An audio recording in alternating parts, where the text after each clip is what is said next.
Hey sports fans, Coach Nick here and welcome to BBallBreakdown. Do you really want to be in the conversation? Then head over and buy one of our t-shirts. You got 3 days left in our inaugural campaign. Be the first one to have it on your block. Well, now let's talk about the Clippers and the Rockets because it's been an incredible series so far with lots of stuff happening. And we all know about James Harden and Blake Griffin and Chris Paul, but the players that win series like these are the role players. So make no mistake about it, Redick and Austin Rivers are winning these games for them. And we're going to spotlight how they did it last night. And let's give you a little bit of a hint. The Rockets' defense is very problematic, and Jason Terry is a pretty big culprit. With the Rockets' propensity for shooting threes, it leaves them susceptible to the fast break. We know Doc wants to run even though they're not that deep off the bench. Watch Ariza begin to run back. He could have easily picked up Barnes in transition and the Rockets would have had a chance. Instead, he stops running, it's a 3-on-2, and Blake gets the assist on a wide open Redick 3. With Jason Terry guarding Redick, there is no need for anything fancy. A simple pin down on the left side with Redick starting on the right. Watch how he expertly slows down, then quickly speeds up to get to his spot. This is all the daylight he needs.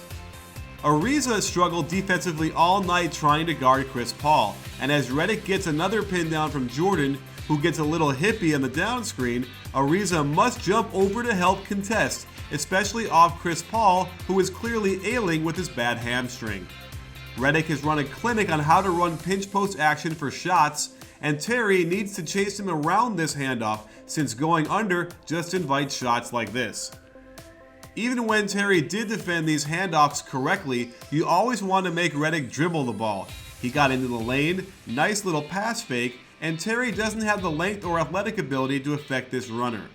The Clippers discovered something without Chris Paul, skipping the whole point guard start in the offense thing, and here they break right into the handoff with Blake Griffin bringing it up. Terry is a step slow and goes underneath, wide open shot. Notice how Redick turns in the air. He lands turned 90 degrees to the basket on just about every jumper. Terry hurt them on offense with 4 turnovers, and in the open court, having 3 fouls at the end of the third doesn't mean you can't try to defend this shot, but Harden offers no resistance.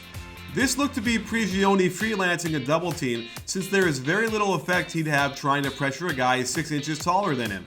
A simple reversal, watch how Redick catches the ball on the move, no chance for Prigioni to recover.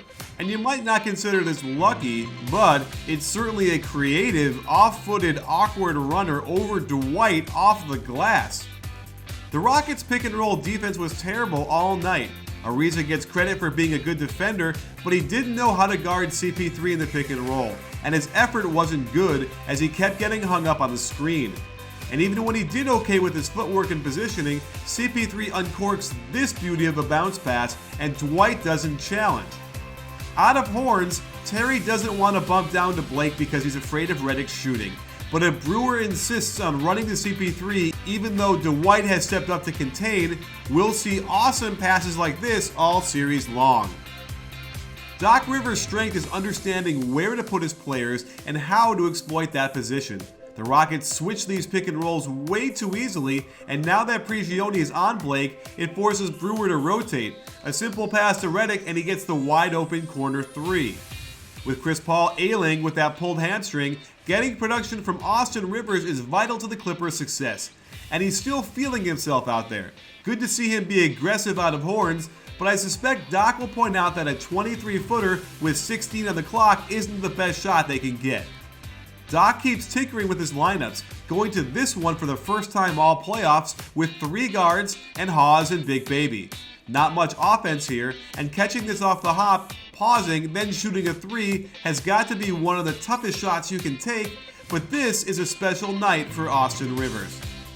More transition defense trouble for the Rockets. You would think with how often Brewer sprints for layups, he'd sprint to get back, but he's late getting going. Josh Smith looks totally unengaged, and look at this beauty of a bounce pass from Jamal Crawford. Interesting horns putting DeAndre Jordan in the corner and Rivers on the left elbow. This is a variation of the Rockets' 4-5 pick and roll that works so well for them against Dallas. Rivers gets some space, probes, and takes James Harden with the crossover left-handed off the glass with Dwight in the area. Wow. This was the moment that either the Rockets could have clamped down with some serious defense or let the Clippers begin to pull away. Rivers runs the motion weak cut, Harden seems uninterested in playing defense, and Rivers shoots the practice shot. Here's a creative set I don't normally see. A high pick and roll with Redick standing at the free throw line. It pulls everyone out of the lane, and look how Rivers turns the corner and explodes off both feet. Right foot leading, right-handed shot. Tough to defend, he's got good balance and touch on the finish. The danger of giving a role player some open shots is that he gets confidence, and Harden is simply not the kind of defender that can easily take away that confidence. It helps when Josh Smith is walking around out there, but look at this floating to the left, shooting with the right, soft bank finish. Another wow. This third quarter never ended for the Rockets as the Clippers hit them with an avalanche of shots. Harden has been stymied by Redick's disciplined defense, and again, horrible transition defense. No one is communicating, Terry takes too long to start sprinting, and Rivers gets another and one. Terry pushes him in the back too. Bush League. And the team rewards Rivers with a nice double ball screen. Ariza gets caught out of position, but it's Austin's nice finish with this, I don't quite have control of the ball, but I'm going to swish this floater anyway.